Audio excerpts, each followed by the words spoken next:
sometimes it sounds to you like we're talking about two cut and dried world, in the vortex and out of the vortex, and in the vortex being non-physical and out of the vortex being physical. And those are not the distinctions that we're making at all, because you can be in the vortex and physical, meaning you can be in the vortex and manifesting things, because the only difference between what humans call physical or manifested and non-physical is that there's stuff that is manifesting. So we want you to understand that if you can separate these two concepts as vibrational concepts, in the vortex feels better, out of the vortex doesn't feel so good. In the vortex, higher vibration, out of the vortex, lower vibration. In the vortex, no resistance, only allowing. Out of the vortex, plenty of resistance, not allowing. So you're thinking about vibration relative to all of this. Then you begin saying, and this is the thing that we want you to understand, if you can get into the vortex for no reason, in other words, I'm going there because it feels good, period. I'm not going there for a Range Rover. I'm not going there for more money. I'm not going there for a lover. I don't have ulterior motives that are the reason that I'm going there. Because if you've got ulterior motives as the reason that you're going there, the ulterior motive that isn't yet satisfied, that isn't yet manifested, you're just practicing the absence of it. If you say, I'm going to go to the vortex, so here's how it goes. Oh, there's a vortex over there. I know. I think I'll go in.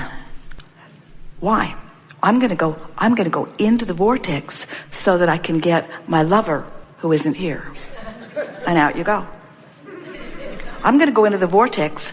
I'm going into the vortex. I'm going into the vortex. I'm going into the vortex so I can find money that isn't here. So the reason that we want you to go into the vortex, I'm going to the vortex because it feels good. I'm going to the vortex because it feels good. I'm going to the vortex because it feels good. I'm going to the vortex because my heart sings there. I'm going to the vortex because I'm happy there. I'm going to the vortex for emotional reasons. I'm going to the vortex because I breathe more deeply there. I'm going to the vortex because I feel more clear-minded there. I'm going to the vortex for emotional reasons. I'm going to the vortex for emotional reasons. If you will go for emotional reasons, you'll get in and you'll hang around a little longer. And here's the thing that we so want you to hear. We almost shouldn't tell you, but we will. If you hang around in this vortex for the emotional reason that we're describing, stuff's going to start manifesting for you inside the vortex. You're going to be in the vortex with a Range Rover. You're going to be in the vortex with more money. You see what we're getting at? Because it is right that things materialize for you, but things that you want can't materialize for you if you're blocking them with your unworthiness. Now, doesn't the word unworthiness sound different than it did before? Feels different. Unworthy is not something that someone else can pronounce you. Unworthy is just something that you do to yourself because you refuse to go into the vortex. Or you go for the wrong reason and it spits you right out.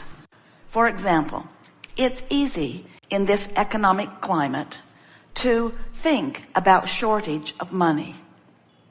Even though more wealth is being made by some people at this time than in all of the history of economics. But still, it's easier for most people to focus on shortage.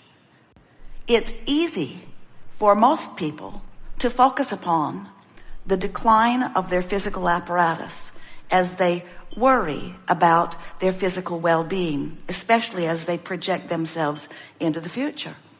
It's much easier if you walk about and if you were to be so bold as to say, I believe in my physical wellness.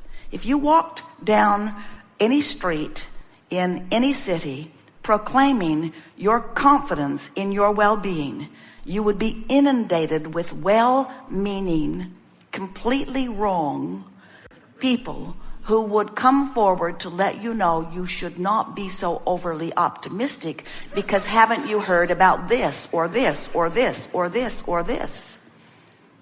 The facts of manifestation would be presented to you in order to get you to be convinced in your own vulnerability. And we want you to understand that even amidst all of this pessimism, it is astonishing to us to see people frantic about a healthcare system that from our point of view, you want never to need. It's like planning for your personal decline and everyone else's as well. Now, we are not encouraging you to not help out anyone who needs help. We just think that if you are convincing yourself all day, every day about your decline, Esther will listen to a comedian on television talking about old people, old, decrepit, declining, sexually devalued people.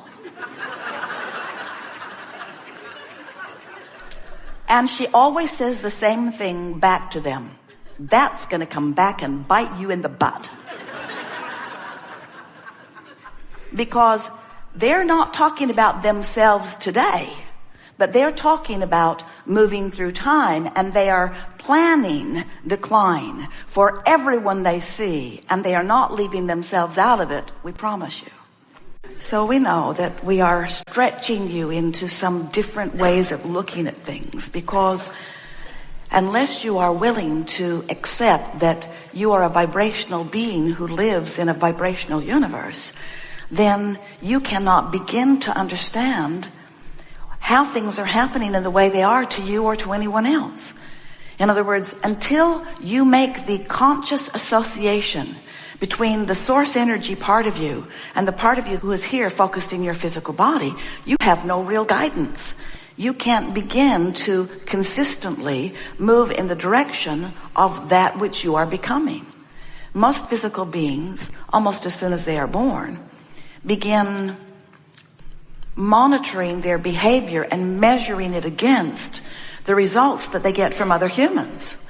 So if you behave in a way that pleases the humans who are near you, they smile and they reward you with words and behavior. But if you displease them, you know that right away too, because they frown and they withhold and they punish. And so, without meaning to, you've been trained away from your guidance system by well-meaning others who are doing something that is virtually impossible. They're attempting to sort out all manner of manifestation and put it into piles of good and not so good and less good and really less good and terrible. They've sorted out these piles, and then they join together in groups as they try to protect their piles. It's such an interesting thing, the limitation of these piles. And what we're encouraging you to do is, rather than trying to join the group with the loudest voice or even the group with the strongest influence on you for whatever reason, we're encouraging you to try to let go of the influence that others have set upon you while you reach for the influence of the source within you. So what we're wanting you to understand is that what is, even if almost everybody you know has almost the same, similar, and maybe by your standard not wanted experience, it still has nothing to do with you, except that your attention to this unwanted experience causes you to practice the frequency of it, which means it will become your experience. And then they say, see, I was right. And we say, you weren't right, you were influential.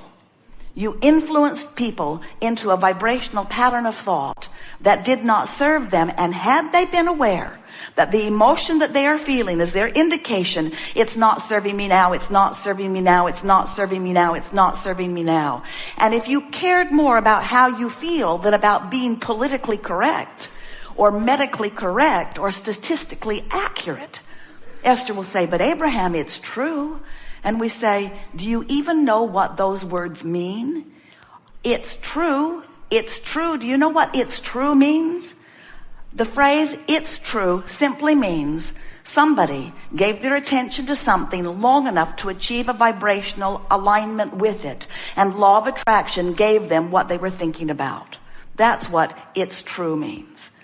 If we were standing in your physical shoes, we would at least add another phrase to the words, it's true. And that other phrase would be, it's true and I want some of it.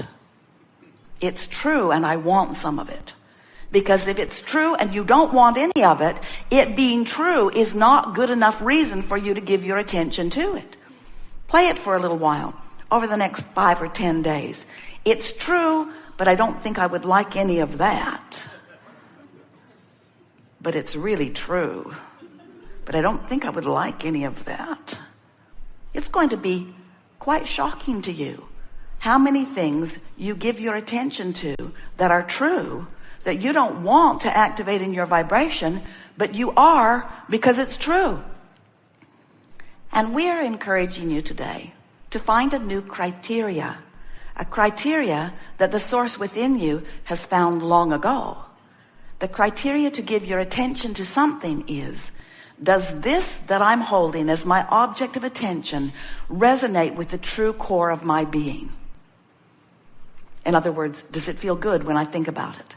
This thing that I'm focused upon, is it in such vibrational sync with the source within me that when I focus upon it, I'm wide open to the energy that creates worlds, allowing the cells of my body to accurately communicate with one another, bringing me thriving resonance and well-being? That's the sort of truth we would encourage you to look for. The truth, the only truth of pure positive energy that ripples through your being when you find alignment with the source within you. That's truth. That's truth that will serve you. That's truth that will refuel you. That's truth that will rebalance you. That's truth that will give you clarity.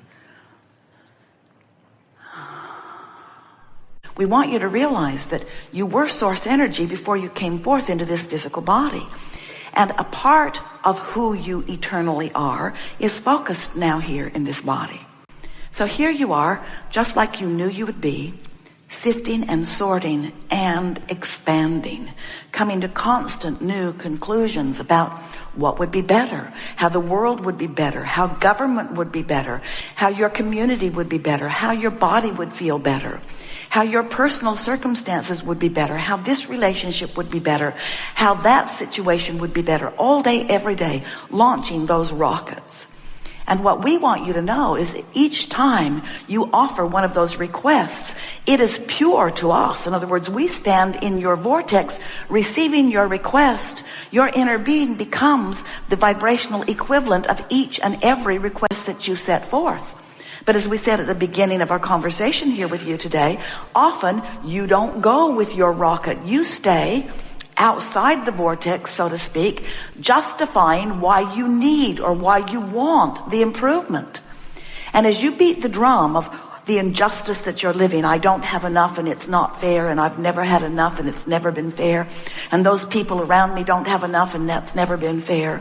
What you do, you don't mean to, but what you do is you keep active in yourself a vibration that prevents you from joining the vibration of your desire. That's why your desire doesn't feel good to you. Your desire doesn't feel good to you when you doubt it. Your desire doesn't feel good when you don't believe it. Your desire doesn't feel good when you don't feel worthy of it. Your desire doesn't feel good when you are in a state of blame or guilt or anger or frustration. But as long as you are feeling negative emotion, it means you're not up to speed with your desire. And that's logical in many cases, isn't it? Because what's been happening and what you've been observing is usually the reason that you're offering the vibration that you're offering. Most people are responding to what's happening around them. If someone is rude to you, maybe somebody you love, maybe somebody you don't even know, but if someone is rude to you, and you observe their rudeness, you usually have a knee-jerk response to that.